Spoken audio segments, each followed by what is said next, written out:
right, so here we go. We got another Smoothies with Rufus. Today we have the famous Lance Goyke.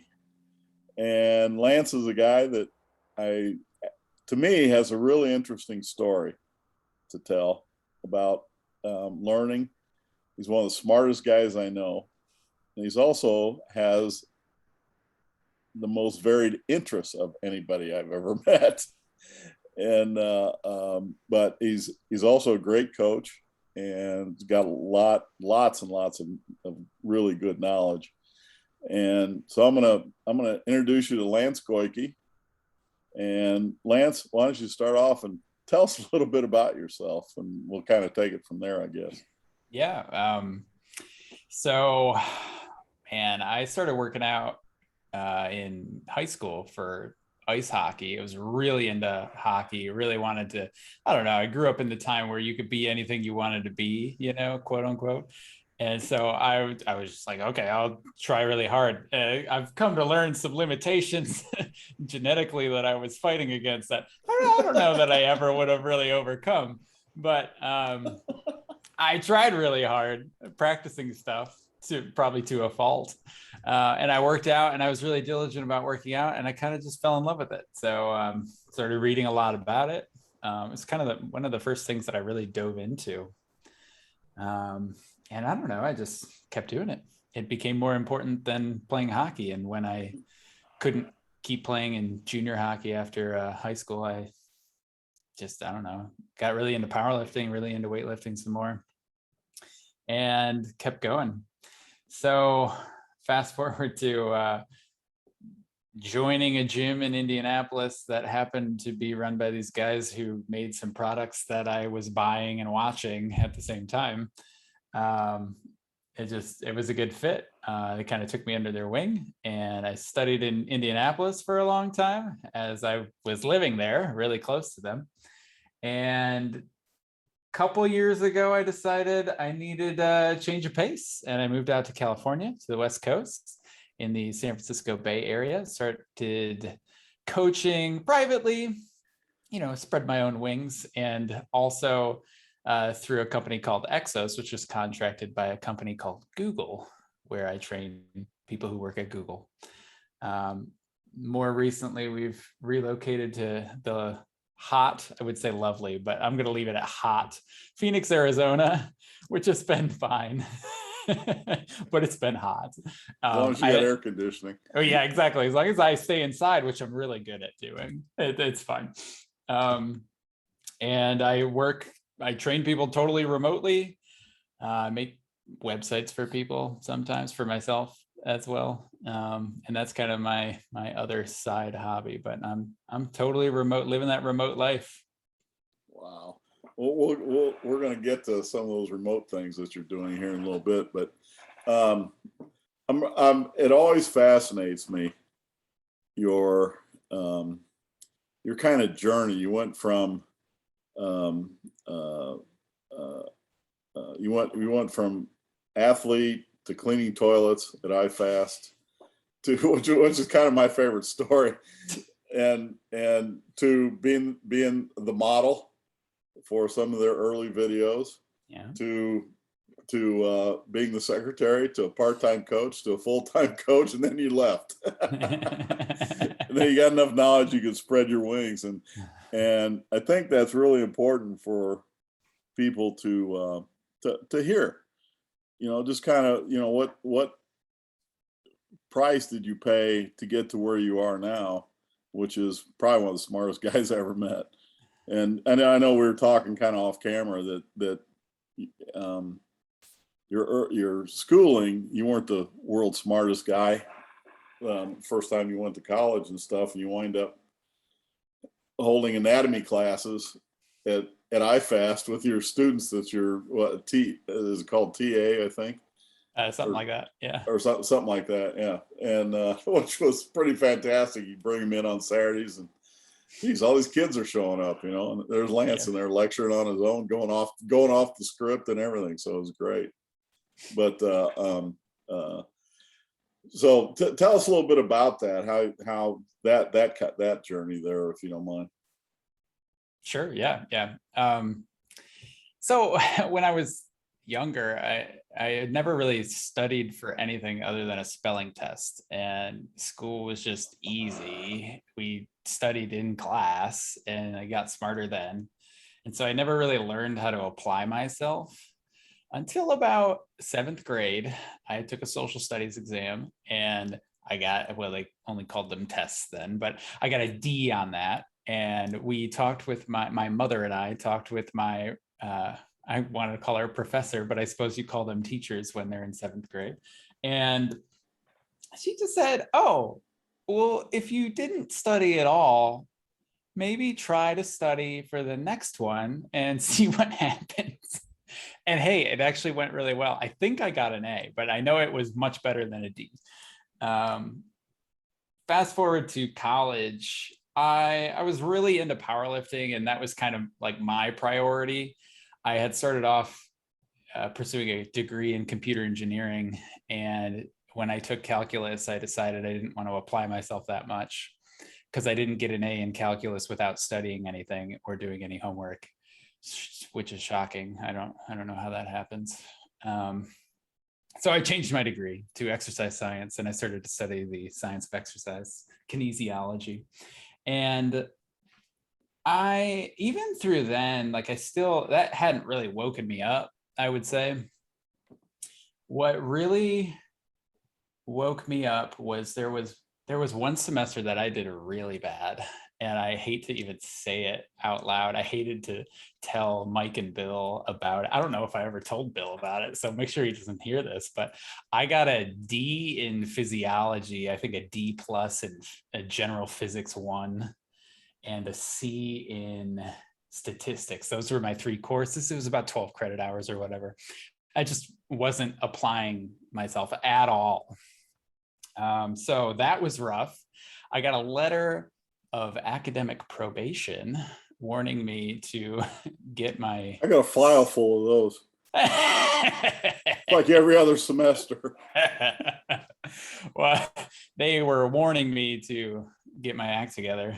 And I don't know, I just kind of decided to turn it around and look a little bit differently. It didn't happen right away. And I was still like this young, overconfident kid who argued with people about stuff that I probably shouldn't have argued with people about. I don't really feel awesome about all of that, but that experience was definitely transformative, because for whatever reason, I hadn't woken up about it. And after that, I mean, I remember telling Mike, and he was like, I don't know if we can hire you if you got a D in physiology. I'll have to talk to Bill about that. I don't know. Glad they didn't ask me for my grades. Yeah, yeah, exactly. So, and obviously, your grades in school don't determine how good of a coach you're going to be, especially just in general training. Like, if you're nice enough, people will like you, right? So I don't know. My path was interesting because I did a 5-year undergraduate degree, right? You can imagine there's not a lot of overlap between computer engineering and exercise science.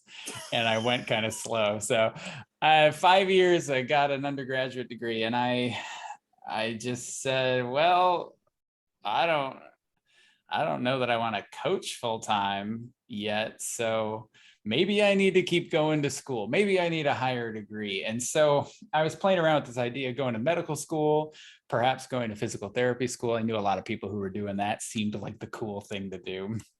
But I had I wouldn't say I planned poorly. Let's say that.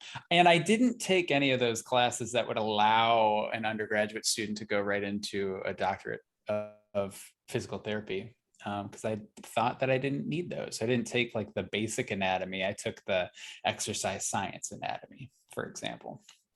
And I didn't take physics 2. I only took physics 1, and I didn't do very well on it. So I sat there and I decided, well, I guess if I'm going to apply to med school, I've got to do all these other things. So let's just knock all those prerequisites out.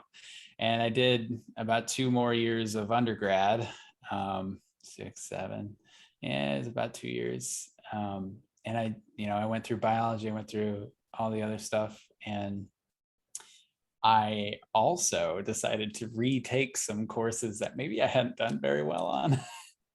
And I was totally different at that point, right? I got this academic probation letter. The next semester, I was on the dean's list for you did really, really well.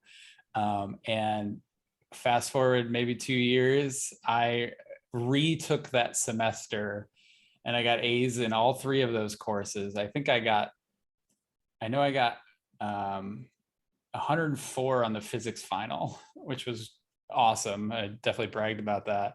And I remember taking statistics, and it was totally different. It was like, oh my God, this is so easy. How did I do so poorly on this? Like, did I not try at all?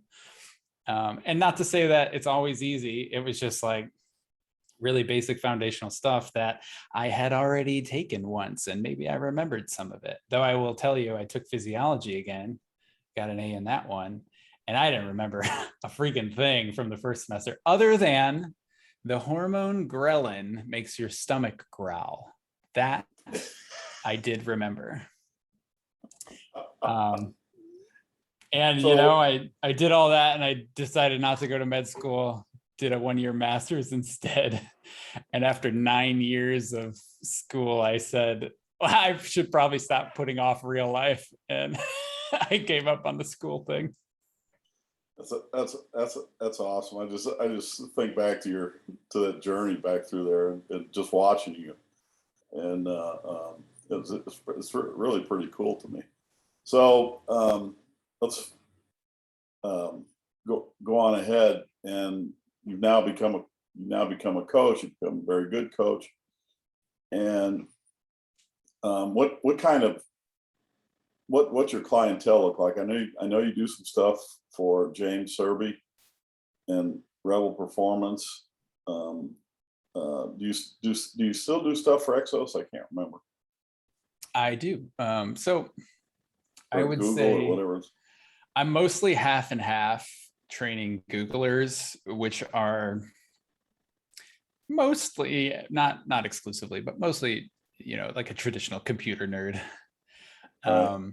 And then the other half is people through Rebel who are generally pretty accomplished athletes, oftentimes other trainers who have struggled with applying their own training methodologies to their own body. It's easy to say, but oftentimes the hardest person to coach is yourself, because you want to do stuff that you're good at, not necessarily stuff that you need to do. And right. Those people, I don't know, like I've got a couple people who have had generally recurring injuries, and they're trying to find a way to not just maybe somewhat train around it, but also just, make it not rule their life. So that's kind of the other type of person that I would work with. Mm-hmm. So do you,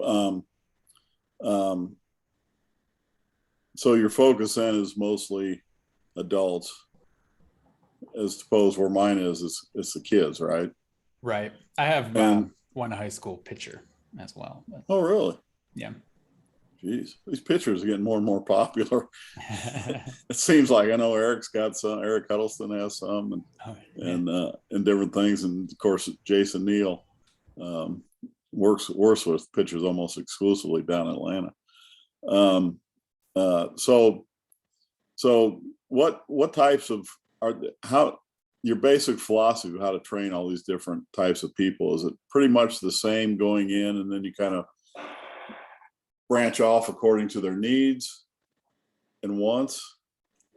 I think that's a fair way to put it. Yeah.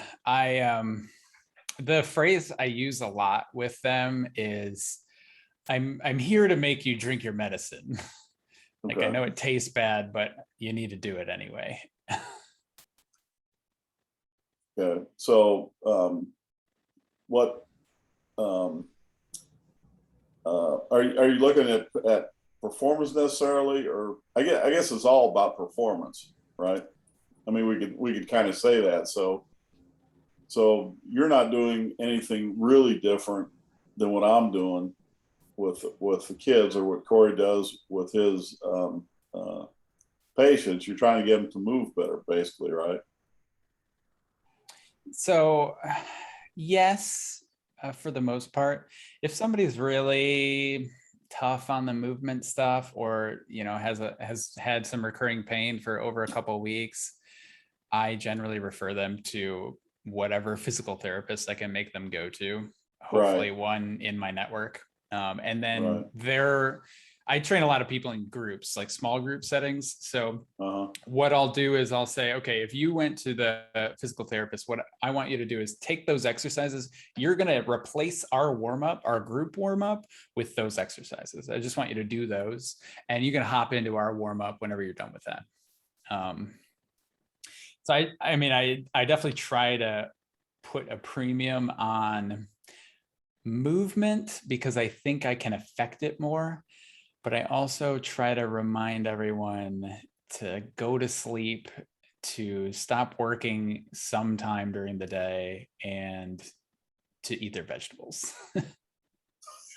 Talk to Brandon about those vegetables, right? Yeah. Well, so Lance, you've been coaching for what, over a decade now, is it? It's been about, yeah, I think it's over. So you've kind of gone through a lot of different systems and philosophies over the years. Can you just kind of give us a run through of what that's been like and how you've kind of come to the place you are now in terms of your coaching philosophy? Sure. That's a big one. So most of my philosophies have come from Mike and Bill, because when I was young and impressionable, they were there to impression upon me, right? So when I started coaching, I would consider it like the functional training type movement. Lots of unilateral stuff, maybe not a lot of loading, lots of talk about T-spine mobility, stuff like that. Lots of talk about activating weak areas. And after that, we transitioned more into a postural restoration institute. What does the position, the posture of my bodies and joints, what does that dictate my body is able to do from a function standpoint? So position dictates function. And I would say I've my movement side of my scope has pretty much stuck there. I just at this point I don't go through like a postural restoration institute algorithm. I usually use a lot of the same exercises, but what I do is I just look at somebody, and if they have that pattern that I find is really common, like an example would be I just saw somebody doing a split squat. Her right foot was really, really flat. And it's just, you could see like she was wobbling, she was losing her balance. Right foot was super flat. Knee was kind of turned in, but it wasn't, she didn't have great balance, but her knee wasn't wobbling a whole lot. And to me, I look at that and I say, that is a right adductor that is jamming a hip into a socket to give it stability. So that's why the knee doesn't wobble, but that's also why the foot is flat and the knee is kind of like oriented inward. And so for me, that's still a PRI thing. I still look at it from that lens, but I'm not running her through any PRI tests. I'm not doing an adduction drop or anything. I'm just saying life must be hard if your foot looks like that when you do a split squat. So let's make it not look like that when we do a split squat. And if I can fix it, which you can usually just cue and fix it, then yay. But if that doesn't work, then I'm going to take you into some sort of regression, some sort of, like positional constraint. And that's pretty much how I look at movement. And I think you can affect movement better because it's right then and there. It's really quick feedback. It's really easy for someone to feel like they're getting better. The hard parts are getting somebody to totally change how they see themselves and the types of foods that they eat, how they prioritize sleep. I have some people who are very open to it, and I have other people who are very open to being skinnier with lower blood pressure, but not open to sleeping more and cooking their own food. And that's the hard battle. So would Is you say Go So ahead. would you say you're affecting more behavior change outside of the gym at this point than trying to find the perfect program for someone inside the gym that they're doing? I would say my focus is on that. Yes. I think that's much harder to affect though. But also, it's a bigger risk because you're probably going to fail, but it's a bigger reward because if you don't fail, then somebody actually loses 90 pounds. Mm-hmm. Or, Go ahead, something, Rufus. whatever's appropriate for them. So so you're not doing as many or any table tests like you used to do. Yeah, no. Right? All my so testing you're just is kind of seeing it as the exercise goes. exactly. Yeah. All my testing is Yeah. exercises. Yeah, I like that. It's Yeah. just more time Because- efficient and it looks like working out. So it tricks them, Right. into thinking that this is actually a training session. I'm You still feel like wimpy on people sometimes, but in terms of being able to look at movement and coach it, do you feel like it's taken you a while to get to the point where you feel comfortable enough with your coaching eye and your coaching ability to affect these changes and make quick changes on the coaching floor as opposed to trying to regress someone as much? that's a good question, which I would expect nothing less from the Corey Hecht. I would say what is it, at Hecht Corey or something on Instagram? Yeah, that's my Instagram handle. Nice. definitely search for that. Follow, like, share, subscribe. That's right. That's a great question. I mean, I don't really know how to put a timeline to it. I feel really comfortable cueing people now. I would say maybe 70% of the time the first cue works. And 20% of the time the second cue works. 10% of the time no cue works. That's pretty much it. If I don't get it in the first two, it's probably not going to happen. At least for that day, which to me tells me I could spend a lot of time learning how to cue and trying out different cues. But maybe it's not a cueing problem. Maybe there's something else going on. Maybe you have to pee and I can't get you around your back because it's hurting your bladder, So I try to keep my eyes peeled, keep a broad vision for something like that. I will say, to maybe more helpful piece of advice, the thing that helped me a lot early on was coaching somebody and then having somebody else come in and coach right in front of me, that same person, and fix something that I wasn't able to fix. And I will tell you, usually it was because I rushed through and I didn't let them try to fix the cue. Like, I said the cue and it didn't work, and I just assumed that it wasn't going to work. But this is, I mean, it's ridiculous, but Bill used to walk in. There was one time he walked in and I said, okay, I want you to tuck your tailbone up towards the sky and then relax your abs. And then their abs did not relax. I was like, what is going on? And he was like, he came over and he said, okay, good. And now relax your abs, relax your abs, relax your abs, relax your abs. There you go. And that was it. That was the only difference that I needed to do. So I don't know. Something like that really changed my cueing to the point where now I work entirely remotely and I get really close to the screen sometimes and I look at these tiny little pixel movements, but I feel pretty comfortable coaching any movement, even on a 2-dimensional video call. But I can't say that I would say I was that comfortable if I hadn't been in the gym for 7, 8, 9 years already. Yeah, well, I mean, I remember those early intern days where you're on the floor and you give a cue and it doesn't work and you have that like mini internal panic attack of like, oh crap, like what do I do? Then like you'll come over or like Ty'll come over and like say one word and everything will just clean up and you're like, oh, okay. Like I may just need some more time at this. But based on that, I know you've coached a lot of interns and helped develop a lot of coaches, and you've done your movement seminar, if you want to talk about that a little bit too. So in terms of as opposed to teaching clients in terms of teaching coaches, what's your approach to get them the experiences you had into the point where they feel comfortable coaching and cueing on their own confidently? So that's a really good segue. So the movement seminar I structured as a group thing. I didn't want to do it like a series of me lecturing about coaching something, because I think you try to do too much with that and it gets too didactic, too lecture oriented, and it's hard to learn that way. So with the movement seminar, what I tried to do was pair people up. And so the idea is I'm not going to run it if I don't have at least 3 people who are, doing it, taking it. And they're going to each have their own mobility or movement problem that they're trying to fix. And they're going to talk about it.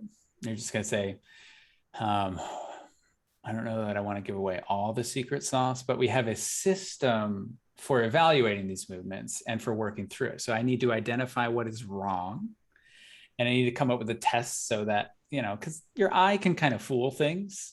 Here's a little, like, I guess I've been coaching for 10 years secret, but my tests now, like we talked about, I don't do table tests, but I will say, do you feel this? And do you not feel this? And that to me is a good test to say, okay, well, it might look okay, but sometimes, I'm sure you guys are familiar with this, but sometimes the activity is not quite right. Like the muscle activity is too high in places where it's supposed to be low, So if you feel the right things and it looks good, then okay, let's keep going. And that's kind of just how I treat it now. But when it comes to learning something, you have to first understand the problem. Second, not succumb to your biases. And then third, you've got to try something. So you got to try a cue, or you got to have a regression ready, or perhaps a progression for when the cue works and now you can train them again. And so based off that, what was I going to say? Now I'm drawing a blank. Oh yeah. So when you're asking someone for feedback in terms of what they're supposed to be, where they're feeling this, why is that so important to you? And is it more in terms of your clientele that you see, or is that just something that's always going to be important to you when you're training anyone in any circumstance? That's a good question. I think it's probably, it can pertain to any client. I have some clients who don't feel their body very well, which I mean is a blessing and a curse at some points. Like I have one I'm thinking of who has back pain and just has no idea. Like she's always thinking about something else. So she has no idea when I say, do you feel that in your abs? And we've been working together for 3 years now. And she can start to feel stuff now. And she's had a lot less frequent back pain flare-ups. So I'm going to consider that a win, but it's not just that she's become more aware of things. It's that she's kind of started to recognize when she is falling out of a position so that now she can use that as a prompt to fix it. That's really interesting too, because I've noticed just working with people, especially leading up to some type of injury or flare up, oftentimes you'll get early warning signs where it's like, oh, my lower back was incredibly sore after this day. Or like, yeah, I started feeling this deadlift in like my neck toward the last set, but then I did another set. And then all of a sudden, like I got a huge like muscle spasm and I couldn't move it the next day. So I think part of building that awareness is super important because it can give you early warning signs if you are prone to injury during lifting to know when you need to modulate or maybe make adjustments to your program. I don't know if you've had similar experiences as well. No, with that. Totally, absolutely. I've also I've gotten away from strength work. Not that I don't do strength work, but I used to only do strength work, like 1 to 8 reps and never anything higher, and probably not 8. And now I've started to give people more endurance and they can hold positions better and they're not so whiny, like they can tolerate the fatigue a little better too. So all of that I think is really good, especially for like the clients who come to me from Rebel Performance who are physically able, very physically able, but just don't know how to control things. It's like, well, you've been doing things the way you've been doing them for 20 years. And if you're not where you want to be, well, then we're going to have to change something about that. And usually I think a lot of stuff clears up when you just get more aerobic, more endurance about it. Rufus, anything you want to add to that? No, what does that look like in terms of your reps, and when do you do that and things like that? You're going to rest 30 to 60 seconds. I'm going to progress you. I usually start people at 10 reps and progress to 12 after 2 weeks, and then progress to, or 3 weeks, and then progress to 15. Your accessory work, I'll even have you go up to 25 reps in a set. That's where you'll probably rest like 30 to 60 seconds.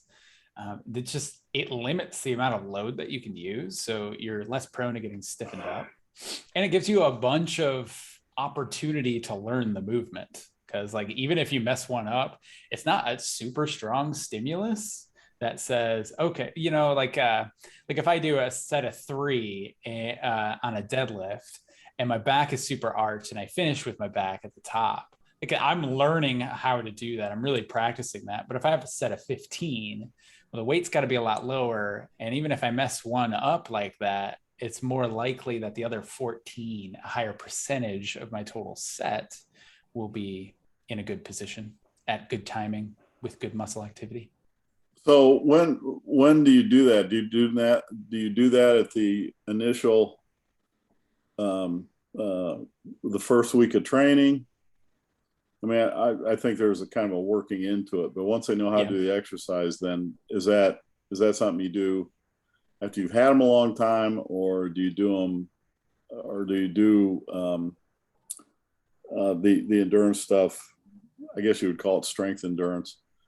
Do you do that, later on in the program, or do you do it once they've learned everything? And that's kind of the first, if you were going in a cycle, that'd be kind of the first cycle.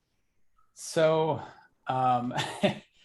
because I promised Allison I would talk about some of the things that I've been working on, I wrote a 4-month program recently that I'm publishing on one of my sites. That tell us where we can find it. Okay, is that the Master Fitness? You got it. Which is really cool, by the way. What a great domain name. I got mastering.fitness. That's it. There's no .com. It's mastering.fitness, and it's over there in the store. It's called Foundations. So this is, if you want a really good idea of what I do, that's exactly what I like to start people with. It's 4 months. I'll try to use big movements like squats, deadlifts, push-ups, whatever. We will start with probably 10 reps, depending on training level, but I'll usually start at around 10 or 12. And I like to consider the first month where we're progressing the volume of the training. So you're doing more reps in any one set. I like to think about that as a movement re-education and a way to start acclimating to strength endurance stuff, like you were saying. So hopefully by the end of that first program, hopefully by the end of that first week, I'll be pretty comfortable with how you're doing those exercises. Right. If I'm coaching you in person, at least. And that's usually the case. And after that, the next block, we go up to 15 reps in a given set. And then after that, we start to work back down. So we work back down to 12. We work back down to 10, work back down to 8. And when we do all of that, then you've built this base. This is why I call it foundations, right? I'm building a foundation upon which you can then train. So you're building up this endurance first, and that's supporting your ability to resist changes in posture during any given set. And that's kind of what we were talking about before. Like if somebody can't do the exercise from rep 1, they probably need some cues. But if they can't do it from reps 8 to 12, they probably need some endurance, right? So I'm trying to cover all the bases there. So the first one, we work on doing it right. This second one, we work on doing it right for a long period of time. And then you start to work back down and start to intensify the program. We're going to lower the reps. We're going to increase the weight and try to increase the challenge then, which I find much harder to maintain positions when the load goes up. Like Rufus, you and I used to teach those kids Olympic weightlifting at the gym downtown. And it's just like every time you put a little bit more weight on, it's a totally different lift. And that's what I'm trying to acclimate people to, nice and slowly there. So if you got the time, 4-week block or a four week blocks are really good for setting a nice foundation. And then after that, you're ready for anything. Right. Well, Lance, feel free to dive as deep into this question as you want. Why are you placing, especially in the beginning, such an emphasis on like building strength endurance and maintaining positions for a long period of time in terms of your training adaptations within the workout, as well as just general how you're feeling the other 100 whatever hours of the week when you're not training? The short reason that I've done that is because it seems to work better. I've found just too many people don't respond really well to heavy weights. And it's confusing to me because I've read a lot of stuff that says it's the volume that messes you up. It's not the intensity. But I will tell you, I get stiffer with intensity than I do with volume.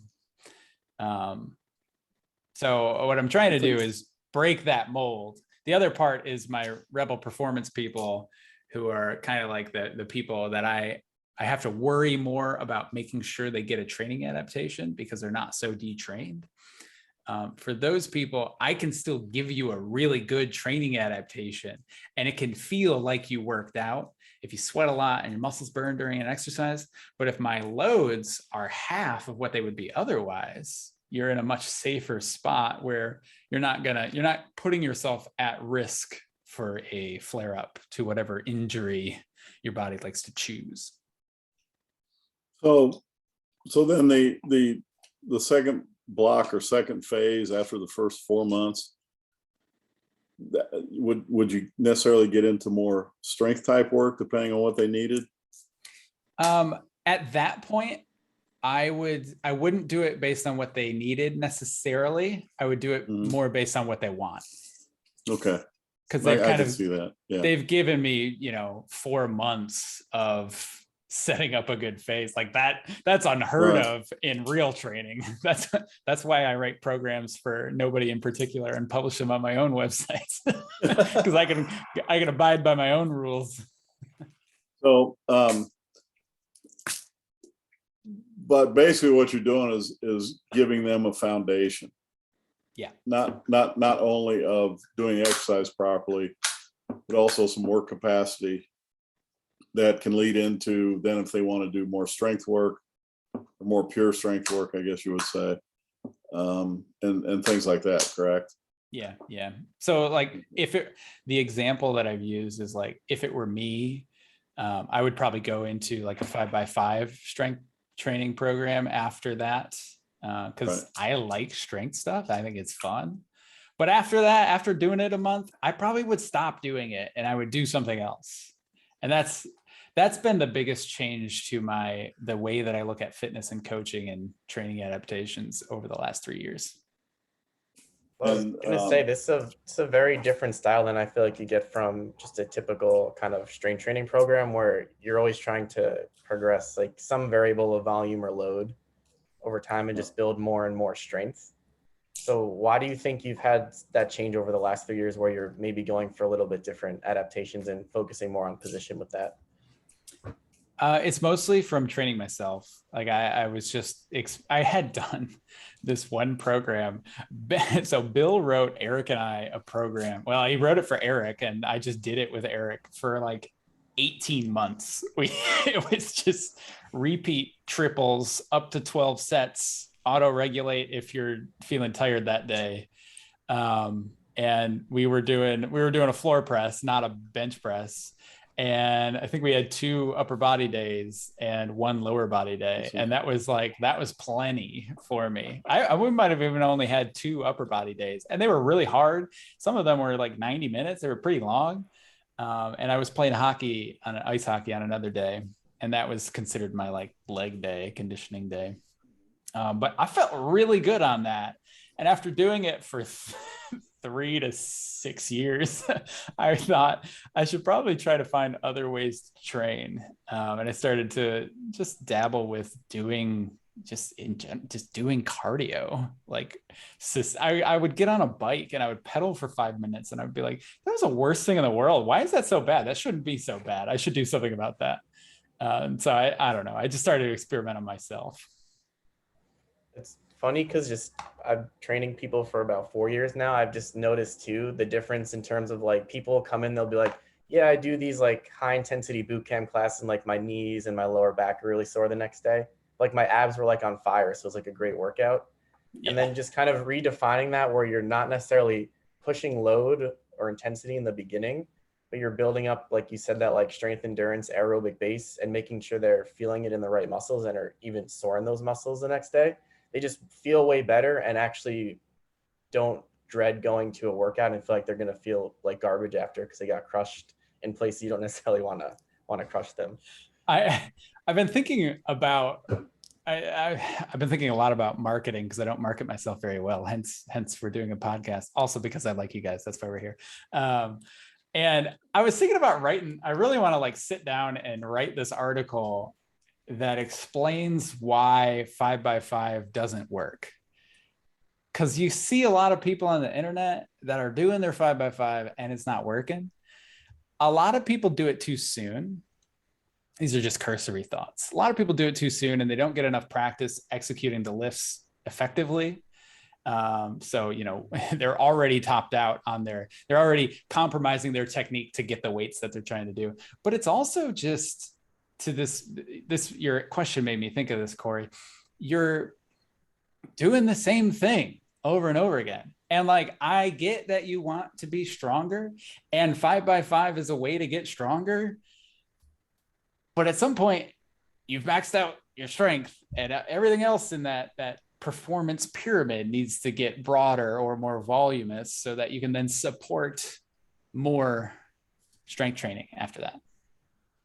So do you think we spend, as coaches, spend too much time, on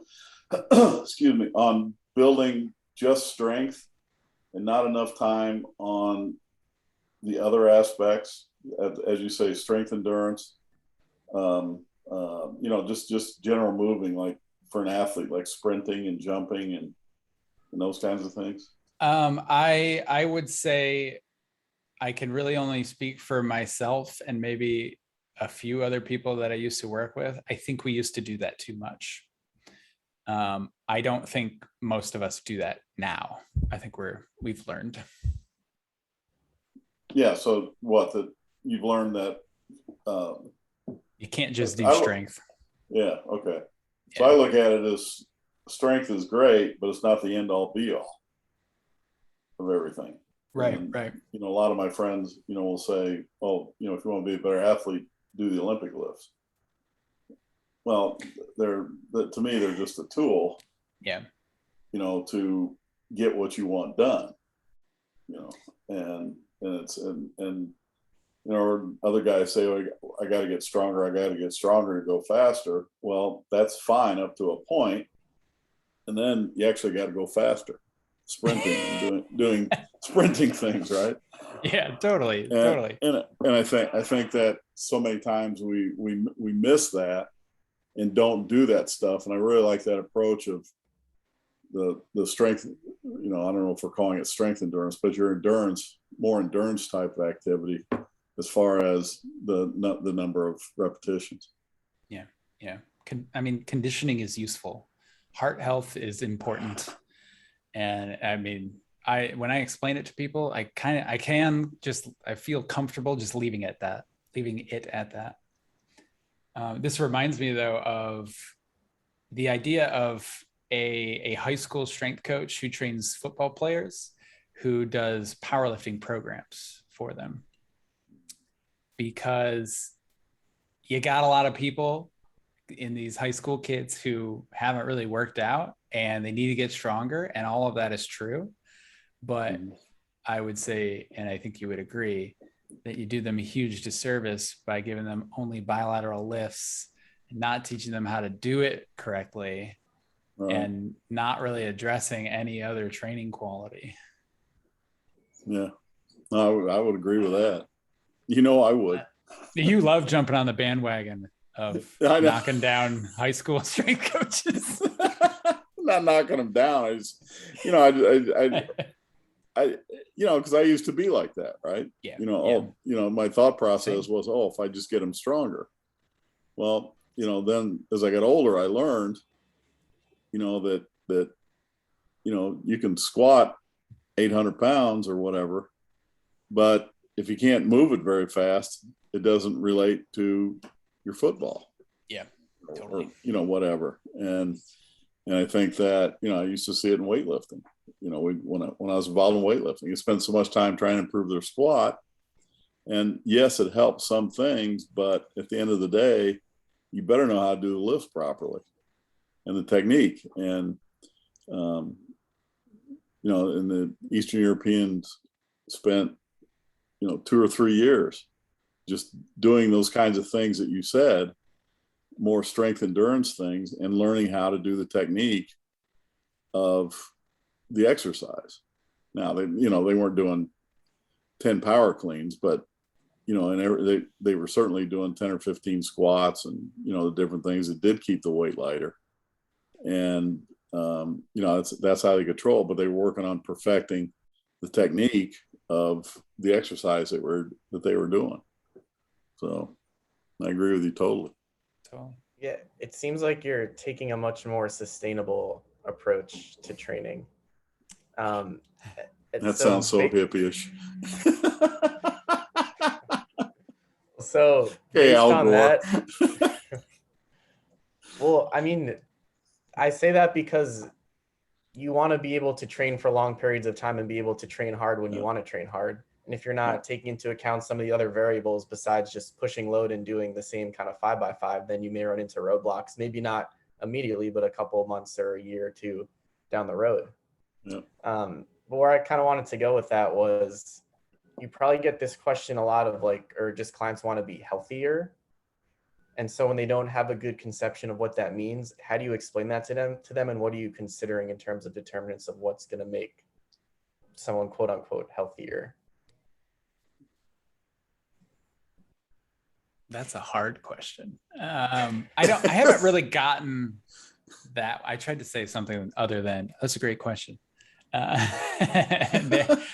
haven't really gotten that phrased that way. I have people who definitely want to be healthier, but it usually means something to them. And if I just ask them, what does health mean to you? They have some sort of an answer. Like, I just had my second kid and I want to see their 30th birthday, or something like that. I don't know.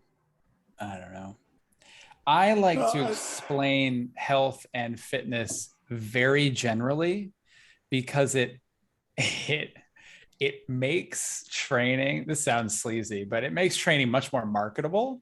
Because then I can say, oh, you've gotten healthier or fitter because your resting heart rate is lower, or because now you're sleeping 7 hours a night instead of 5.5, or now you can do 30 pounds. And when we started the program, you were only doing 20 pounds on this lift or whatever. Mm-hmm. And I mean, I say it sounds sleazy, but what it is it's motivating because people like to see progress.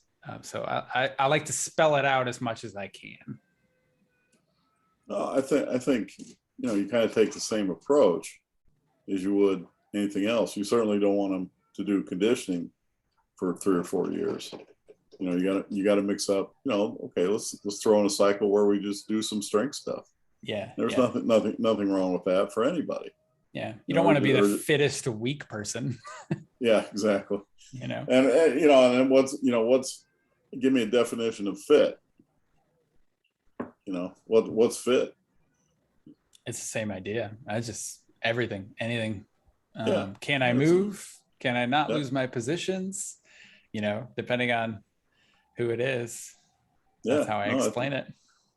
I think you're exactly right. Tell me, yeah, Corey, go ahead. Yep, you have a question. I Keep, know you you're can keep sitting going. there.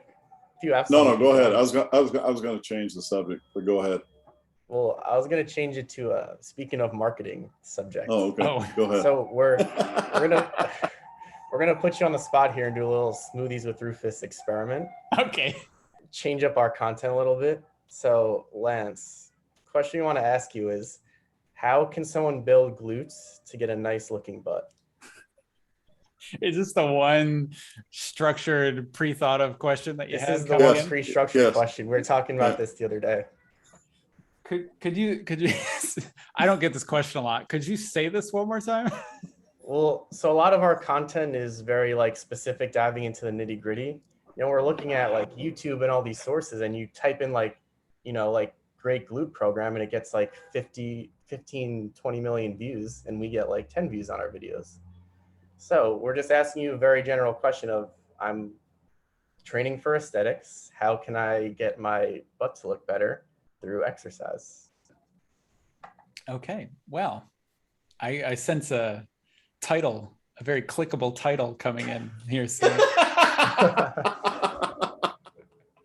The way that, so I have people who are normal people who want a big butt, and they don't always approach me that way, but I try to, I said, when I'm trying to get an exercise to work the right way, I said, do you feel it here?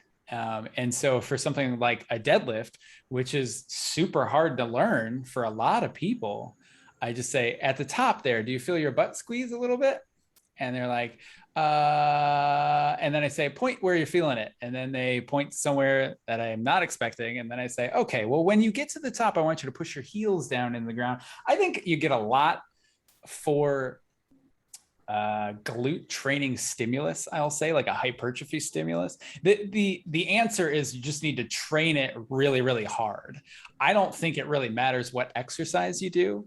I think it just needs to burn like crazy. And I think isolation exercises are actually pretty good for that. So you could do glute bridges like normal. You could do hip thrusters if you like that. I hate that. My bladder hates that. I just don't do those. But if you do stuff that is single leg, you pre-fatigue with some squats and deadlifts, and then you post-fatigue with some isolation work, like a glute bridge, single leg glute bridge. You do something on the cable. Any of those things, they seem weird because I think in our gyms we never see them happen. But that's like muscle isolation is a good way to really fatigue a muscle and cause that deformation hypertrophy stimulus that gets your genes firing to say, it's time to grow. You're obviously going to torture this muscle some more, so I need some sort of growth signal so that I can deal with this torture next time it happens. That was great. And Lance, we asked you this question because you do a really good job of taking some of the more mainstream fitness concepts and breaking them down in a simple way without kind of losing too much of the, like, how complex it can be in the message. And so do you want to kind of talk about how you kind of create your content in that way and why that's important to you? Yeah. I'd love to, actually. I'm pretty excited about this question. That's a great question, Corey. So I just talked to Michelle Boland about this earlier this week, because her and I are in very similar paths where we're kind of like the exercise movement specialist thing. We both got exercise databases and stuff that we've been compiling, and we're really particular about how you do exercises and what exercises you pick. The problem is when I say, I want you to do a squat, but I don't want your stance symmetrical. I want one foot back further than the other one. And I say to do that on purpose because I'm trying to introduce some sort of unilateral, some sort of twisting, some sort of offset that provides your axial skeleton with some like conformational change that will allow your joints to stay a little bit looser, there and after. I can turn a bilateral exercise into kind of a unilateral exercise that way and get maybe the best of both worlds. It's just weird to explain that way because nobody's doing stuff like that. And it doesn't, when you say squat, you don't think squat with one foot behind the other one and then a weight in front of my body. You think there's a bar on your back and your feet are really wide and you're really bent over because you got to do a hip dominant low bar squat because that's what the internet told me to do. I think it's easy for people like Michelle and I and the 10 other people listening to this podcast to say, my stuff is fringe. Nobody's going to understand it. And therefore, I won't be able to reach anybody. And I think to some point, like if I accentuated a video that was called, this is the offset squat, maybe with an ipsilateral offset load, like that video will get no clicks because nobody is looking for that. Nobody knows that they need that. What these people need, these people being me, you need to lead this, you need to meet them first where they are, what they are looking for. You need to understand what kind of pain they're dealing with, not necessarily physical joint pain, but emotional pain of not being where they want to be. And you need to then take them to where they want to go. And sometimes you can sprinkle in where they need to go. And so the scenario here is, if I really want to teach somebody about an offset squat for this example, I can't say this is the offset squat. What I need to say is, here's how to do a squat the way that you look at it. And I can, or the way that you know it to look, the way that you know it to appear. This is me hypothetically talking to somebody who is searching the internet for how to squat, right?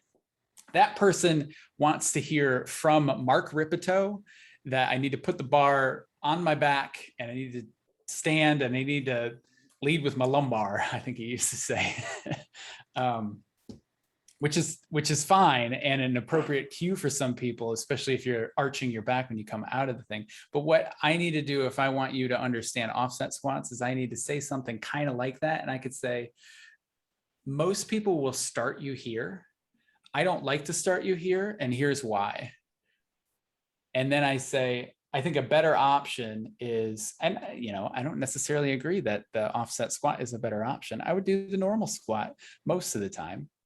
But I would say, if you're having trouble with this, like if you're the type of person who has a lot of recurring back pain, then I can start to give those details. Then I can say, well, what happens is my back arches and it steals my mobility from my hips and shoulders and every other joint in my body. And so when I don't have that mobility, but I still want to squat low, I don't have the mobility to go there. So forcing that depth means I need to compromise my position somewhere. And usually that happens at the back. And so I lose my strong, stable spine position. You might say something about Stuart McGill saying that spines don't bend. They're not supposed to bend under load, because that's another thing that's on the internet, something that they may have heard of. And you say, if you're struggling with this, perhaps a better squatting solution for you would be to actually offset one of your feet behind the other one. You might not want to put the bar on your back because it makes it a little harder to get down there, or you might want to just limit your depth. And the way that you then market yourself is not by doing what everybody else is doing, because somebody else with a greater budget and willing to spend more time on editing their videos and lighting them has already done that, right? You're not going to stand apart. You're going to look at those two videos and you're going to say, well, this one looks better and this person has a six pack, so I'm going to listen to them, not Lance, because he's soft. Instead, the way that me and Michelle and the 10 other people who listen to this podcast can differentiate themselves from a marketing standpoint is offer a source of truth that they cannot find otherwise. Really help them understand the problem that they're dealing with. And then you can take them through all the journey of, this is why I would choose something like this for you.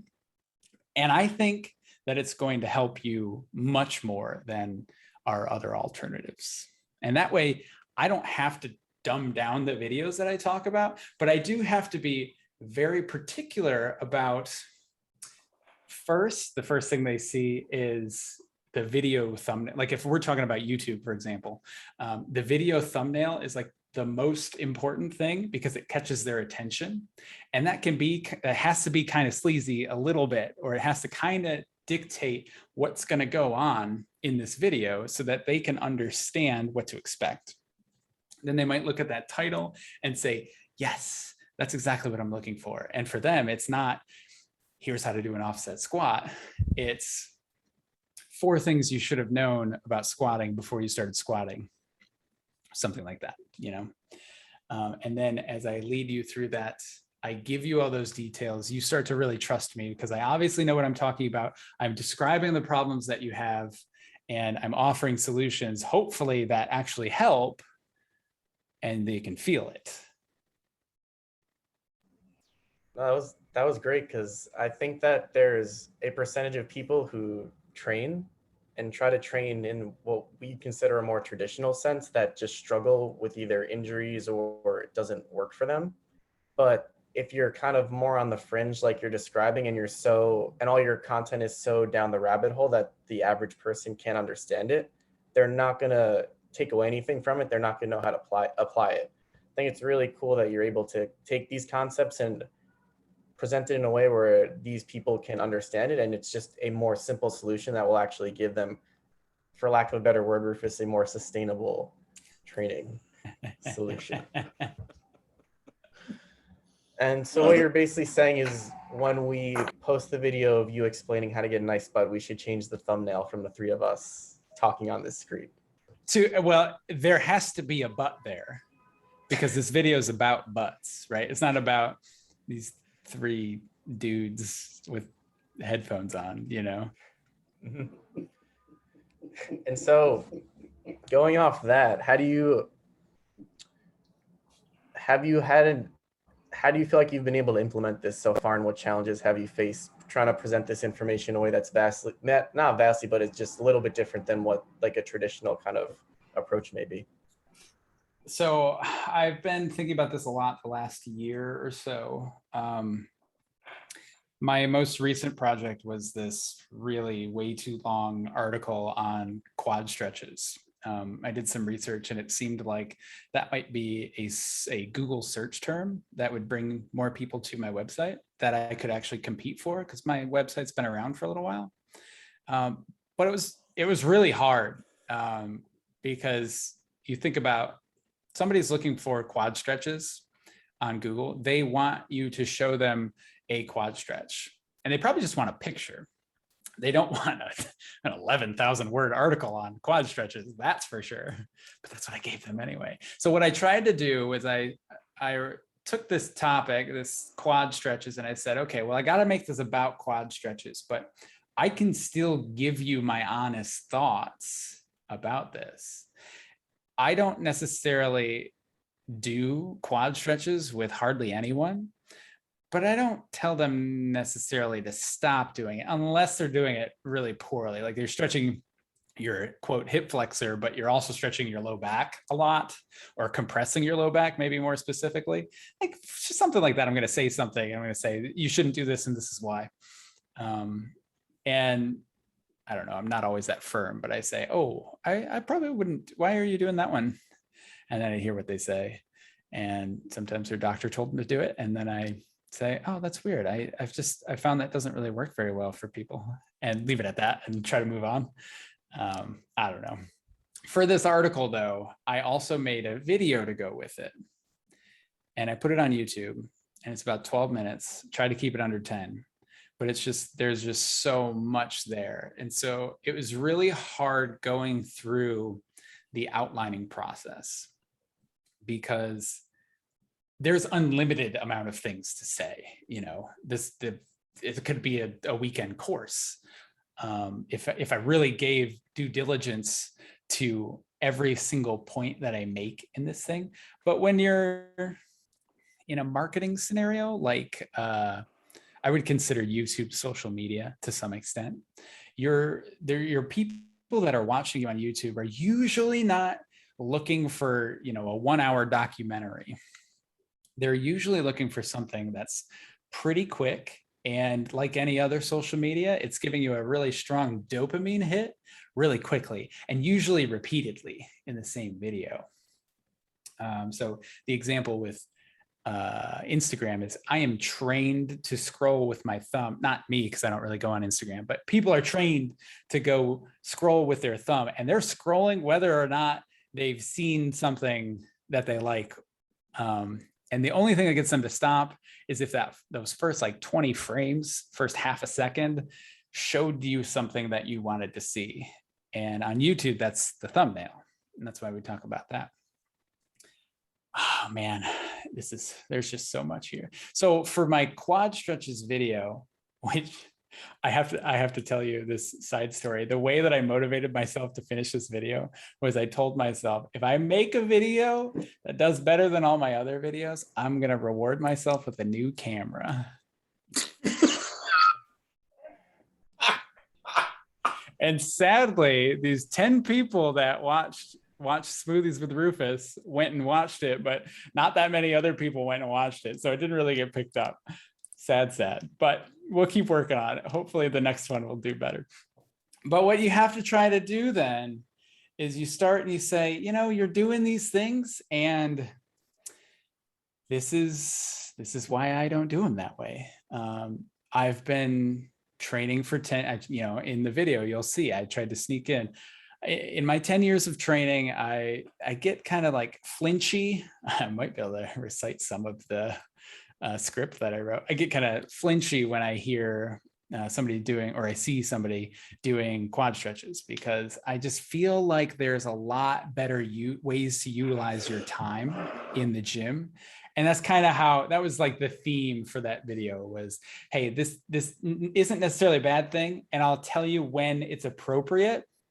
But for the most part, there are probably better ways to solve your problems, whatever your problem may be. And it could be one of a couple things. And I outline that later in the video. So you can kind of like, the viewer chooses their own adventure to some extent. Like I got a couple tests and you're going to say, oh, well, I failed that one. I better do the exercise that he gave me to fix that test. And that way I can kind of relate this to something that this person experiences, this person knows. Like everybody, one of my tests is squats. Everybody does squats and everybody is bad at squats. So it's a good way to get somebody to do an exercise that's good for them. I don't know. That's how I look at trying not to dumb down some of the stuff that I put out on social media. Good. Do you want to talk about also your video a day endeavor and what the goal of that was as well? Oh my God. Yeah, I can do that. So when it was a couple years ago, I took a course with a bunch of people. My cohort was, I think, 20 people, but our whole group was 100. And there was another group simultaneous running with us. So it was 200 people taking a course called the Alt MBA from Seth Godin, which is kind of like a business education type of course. It's hard to explain. You have to take it to kind of know what's going on. And towards the end, there was a guy who had started a design research, user experience research tooling website, who had said his mother did one video a day on YouTube. And I'd seen a couple people do that before. And I thought it sounded like a good idea and it might convince me to put some stuff out there. So as an exercise for shipping work that wasn't that bad, it was pretty good. But what I didn't do then was I didn't really try. I tried to do it for myself and I just talked about things that I wanted to talk about. And I didn't relate it very well back to what other people are very interested in. So I have a couple of videos that have done okay from that, from those. I did 500 in a row, which was a long year and a half, but it was good as an experience. It was not necessarily the best marketing that I've done, but some of them did pretty well, and I can learn from that. Like the one that's done the most well out of all of them is titled elbow pain during push-ups. And you can imagine people want to fix their elbow pain, don't want to pay for a physical therapist or a doctor visit, you know? And so, having gone through all these kind of projects over the years, say someone new is kind of into diving deeper into things, but also wants to market to a general audience, what advice do you have to them in terms of being able to learn from your mistakes and expedite that process to make sure you're able to reach the people you want to reach without overcomplicating things? You have to be sure that that the topic is something within your wheelhouse enough for you to stand out. I can't meld with everyone else, because then there's no reason to pick you over somebody else. And so they're just going to pick the cheaper option, right? And then the other side of that coin is anybody interested in this? And it's really hard to know the answer to, because especially for me, it's like everybody I talk to is interested in the topics that I talked about during those videos. Like I've talked about, in those 500 videos, I've talked about all of those things with my friends, but those people already know about this and nobody is searching for it. They find it interesting as a thought experiment to work through these problems. But nobody's actively, it's not like this burning pain that I actively need to solve or fix. So you have to keep in mind, if something is, you want to find the right balance between something that's fringe enough to where you can stand out and whatever you offer stands out from the crowd, but mainstream enough to where it'll be worth your time. Like you'll actually have new people coming to see your video or to read your blog or your article or whatever, because it's actually a problem that a lot of people feel. I like that. Anything you want to add to that, Rufus? I don't want to add anything, but I want to change topics Go for it. a little bit. I really want to know more about your website, master.fitness. That's close. And Mastering.fitness. Mastering.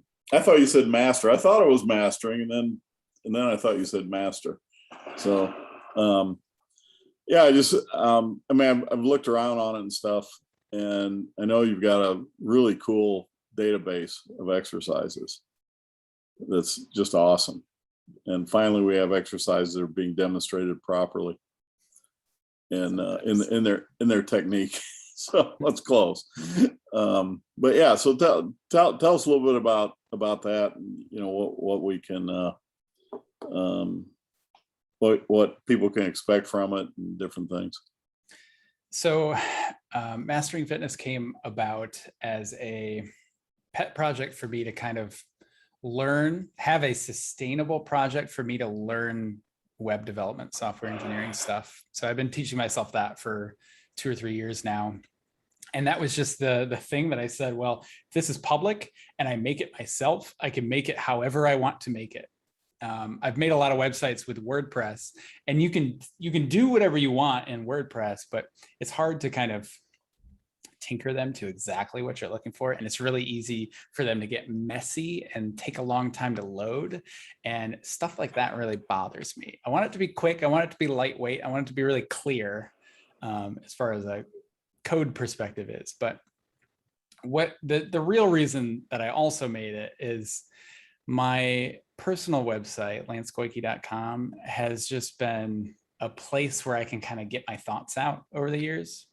And it's been good for that, but it's kind of messy and it didn't need a store too. So now that I've been coaching for 10 years, what I thought was, okay, what could be the next step for me to really like think through some problems and give them detailed solutions. And the easiest way that I started was I started writing programs like we were talking about earlier. Just training programs that somebody can pay for and download. Super simple, just like a normal shop. Before that, I was writing a book about dieting. It's a book of every diet tip that I've ever heard or tried. And it's super short. I try not to go into too much detail on anything. It's not going to teach you about macros necessarily, but it's a bunch of little things. And hopefully something in there is appropriate for motivating you to eat better, eat more appropriate for your life, you know? And I was just like, well, I gotta put this book somewhere. So let's put that on there too. And my real next step, my like long-term goal, and this hasn't happened yet because nobody's beaten down the doors for it, I suppose. But what I'm really hoping for is to make some more thorough courses, probably mostly video-based stuff, where, for example, maybe I can talk about everything I can think of on the squat. And I don't know, it might be 12 hours. Hopefully it won't be. I'm going to try to keep it succinct because time is scarce, but for everybody. But what I'd like to do is make some courses so that the real problem that I want to solve is that I get frustrated when people look something up on the internet and think they know everything about it. Some of the more marketable things on the internet in terms of fitness, like 5x5 is a good example. So 5x5 is a way to get strong. Well, you also need to understand that eventually you're going to get hurt and eventually it's going to stop working. So at some point you're going to need another plan. And what I want Mastering Fitness to become is, here are some alternatives. Here is how you can understand this thing that we call fitness. Maybe I got to do a whole course on what is fitness, and then you can understand every little bit of training adaptation that there is, so you can really understand what you're affecting. Like, I don't think that people understand that training something has consequences, has trade-offs, negative consequences. Like 5x5, for example, you can get stronger, yes, and if that's your goal, you should do that. You shouldn't do it forever, but you should do that. But if you do that, you're also going to stiffen your body up. So if you're really prone to getting hurt, you're not going to be able to do 5x5 6 months out of the year. Some people might be okay with that, but if you're really prone to getting hurt, you might need to do it just twice. Do it really hard those 2 times, but let yourself kind of build foundation on those other pieces. And so I want to find a way. I want to put myself out of a job, essentially. I want to automate everything that I know about training in some, form, whether it be a program, a book, or maybe a course coming down the road, if anybody's interested in that sort of thing. So what can we get off of it now? I mean, you got a couple of programs, I think, on there. Or maybe more. It's been a while since I've been on it, but I just you got the great database. There's oh yeah, I didn't even talk to you about that. The exercise database that I put up there is really just so that I don't have to link exercises in Word documents anymore. I just wanted a list where you could search through everything and not have to go through YouTube, which can be really slow and really tedious. And if you go through that search, it's hard to get only my videos from that. But if I have just a list of text, it's really easy and quick to search through them. What do you got on there? 200 or 300 videos, I think. It's close to 400. Oh, jeez. I think. I could be lying. Now that you're making me think I'm lying. But other than that, I've got this exercise database to support the programs that I've written. I think I have 1, 2, 3, 4 or 5 programs. And then I have my book on there too. Oh, your diet book we just talked about? Yeah. Oh, okay. Oh, cool. I'll have to get that. So basically you're writing a program and you don't necessarily have to be there to coach it, correct? Correct. Yes. This would be for the home fitness guy that, needs a program, and we're locked in because I can't go anywhere because of COVID, and don't get me started on that, and things like that. So, and then it's got the exercise there to show you how you can do it, different things.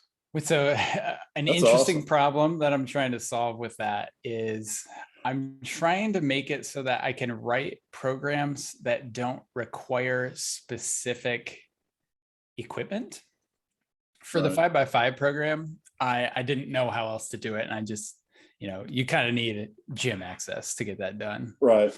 But for other things, like I just released one that's a conditioning one, and you don't necessarily need barbells to do a bunch of timed conditioning work. So what I'm trying to do with the exercise database is I'm trying to program a main lift. Let's say, for example, the back squat. And then I'll say, let's do front squat. Say, today I want you to do a front squat. If you don't have a bar, so you go in there, you click on that exercise in the database, and you say, I don't have a barbell. Well, underneath that, it says, well, if you don't have a barbell, you can do a dumbbell front squat. And you're going to put the weights up on your shoulders like this, and here's a video. If you don't have dumbbells, then you could also do this with bands. You could hold like a band underneath your feet and in front of you. And, you got a whole gym that's exponentially loaded, not linearly loaded. So it's kind of a pain, but you got a whole gym for $120 if you get a full set of bands. And if you don't have that, then, hey, maybe let's do squat jumps instead, and that will be fine. And so what I'm trying to do with the database is offer those coaching regressions, progressions based on pain problems and strength problems, limitations, and equipment limitations as well. It's still a work in progress. So if anybody buys something and you find some issues, like you can't find the appropriate alternative, please just email me and I'll put it in there. Cool. And that's interesting address. Is it mastering.fitness, right? You got it. Awesome. I'm excited. Cool. Got a final couple questions for you, Lance. We have to talk about learning, because I know you have a very specific way of going about that. So you want to just talk about, at this point in your studying, learning process, what that looks like and how you're retaining information, putting it into your existing model and things like that? Sure. So what's awkward to talk about in front of you guys is I don't really read about training anymore. And I probably haven't in a couple of years. I read about software stuff because there's a lot to learn there. But it's been kind of refreshing because now I have to learn differently. I don't have as broad a foundation anymore. So I'm kind of building up my foundation of knowledge as it pertains to computers and software and stuff, instead of fitness and general physiology and anatomy stuff. I spend most of my time not necessarily reading books, but reading what we would call technical documentation. So if I want to write a website, and maybe I'll call it Mastering Fitness, I need to understand how to make a website and how a computer asks another computer to give it a website. So I learn how computers work, I learn how servers work, and I learn how the web in general works. And from there, then I can learn how a subset of code that other people have already written, people that are much smarter than me, I learn how that code works. And so I can try to, it's the same principle of learning, where I need to grasp the foundation as quickly as possible so that I know why I'm taking the next step, because otherwise it's really hard to see the step to take. So a lot of it is this idea of beginner's mind. Like I'm trying to reorient myself, and I'm trying to realize that I'm probably wrong. I don't normally feel that way with coaching and training, but with which is a blessing and a curse, right? Because when you get something wrong and you're expecting yourself to know it, it's really torturous. But when I expect to be wrong, then I can only be wrong. And if I'm right, then, oh my God, I feel like I can control the universe. This is crazy. I don't know. So learning stuff like that has been a lot of fun, at least coming back to that beginner's mind concept. Do you So think go ahead, Rufus? I was just going to say, so is the learning process the same where you start with the very foundations, kind of dig into those, and then you can kind of branch out? Is that what you're saying? Partially. I would say it's the same, but I wouldn't explain it that way. If I start coaching, I don't think that a coach needs to learn attachment sites of muscles right away. I think that's you're skipping too many steps there. That's a necessary part of the foundation, but it's not very motivating. It's not very encouraging. It's more encouraging to work with somebody and to learn how to talk to somebody and to come up with a structure of writing a workout. Like learning, I should do multi-joint exercises before isolation exercises, for example. Like that could be a good first lesson for a coach. For learning how to make my own website, I kind of had to learn how to use Python and how the code worked before, and all I did, and this is how everybody does coding, they essentially copy code from somewhere else, something that somebody's already written, and then they tweak it to fit their own needs. And I think that's a really useful way to get started because it's very motivating. I can make a website in a weekend, or I can write a training program for someone and I can actually say, I am a personal trainer now. I wrote this for somebody, and I don't necessarily know what heads of the quadriceps I'm hitting when I turn my toe in, but again, it's motivating. It creates this forward momentum, this sustainability. You guys are going to kill me on this.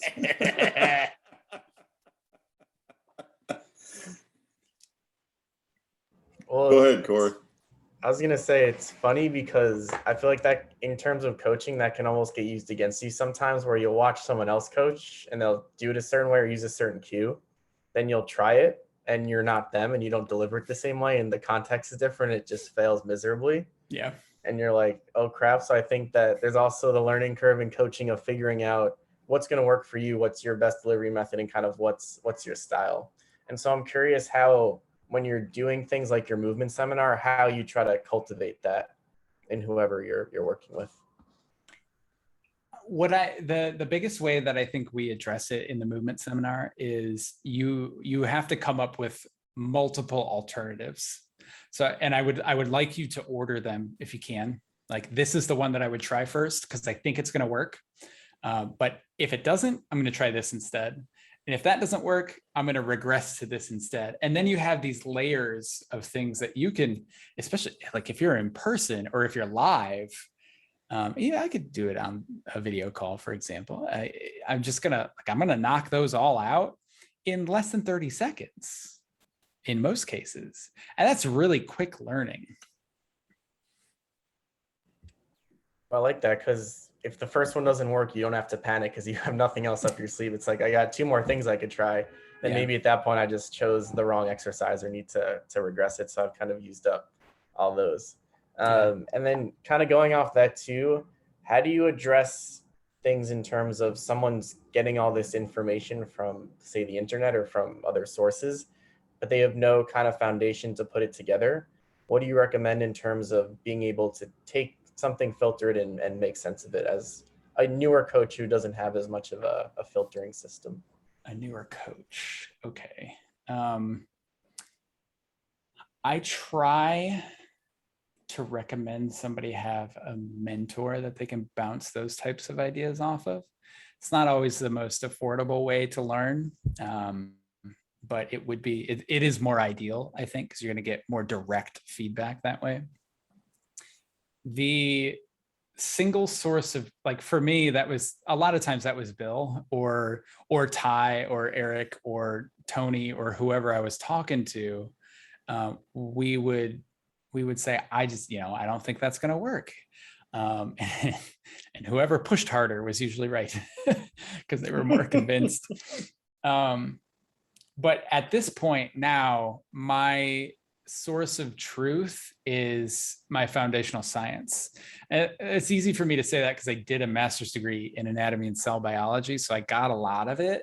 But if you can torture yourself through all of that, it's a very useful skill to have, because I can come back to these first principles of nature and say, the best example I can give is center of mass and center of balance.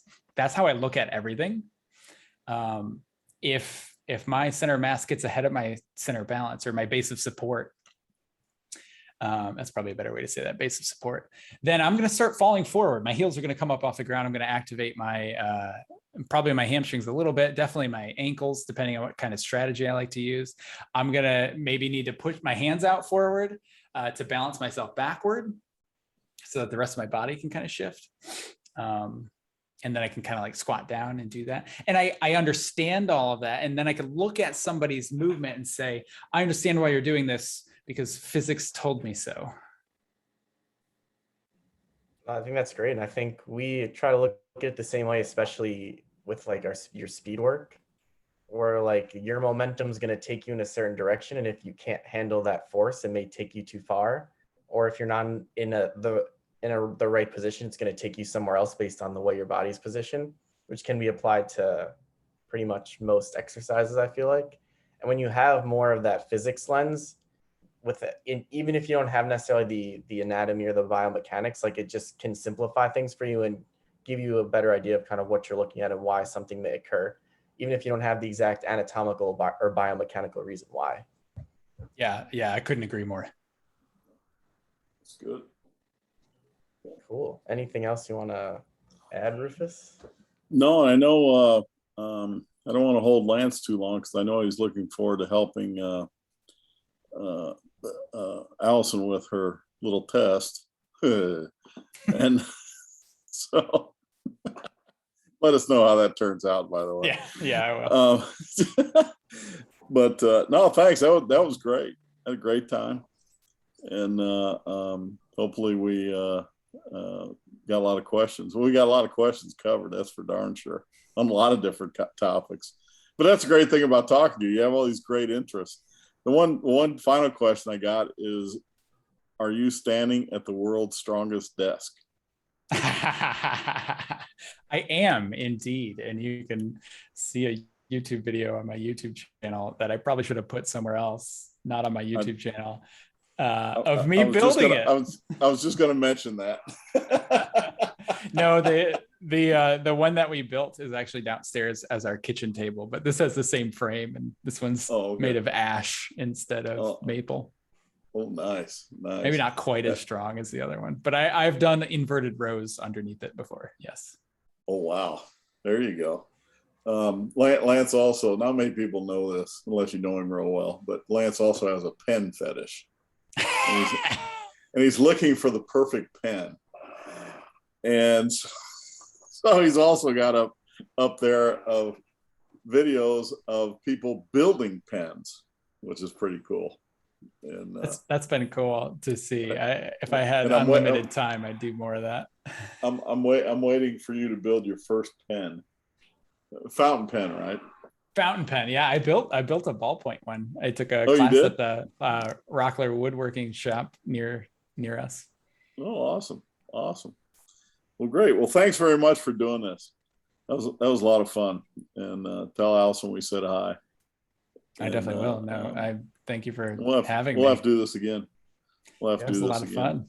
Yeah, that was fun. I enjoyed the heck out of this. Yeah, thanks, Lance. Always appreciate you coming on here. I do have one final question because I've been watching this rainbow thing in the back the whole time, and I'm not quite sure what it is and how it keeps doing that. If you want to explain that. Yeah. That is the RAM for my computer. I built this computer last year. It's the most expensive computer I've ever bought, but it's also by far the best And I'm super happy about it. But that right there is random access memory. I think it's like really quick storage for the things that you want to do on your computer. When you open a bunch of Chrome tabs, all the tabs go into those rainbows. Wow, fancy. Jeez. Yeah. Holy cow. I'll stick to squats. That's probably good. Yeah. You're getting way out of my area there, Lance. So, well, thanks a lot, buddy. Appreciate it. And we'll have to do this again. Yeah. Thanks. Absolutely. We also,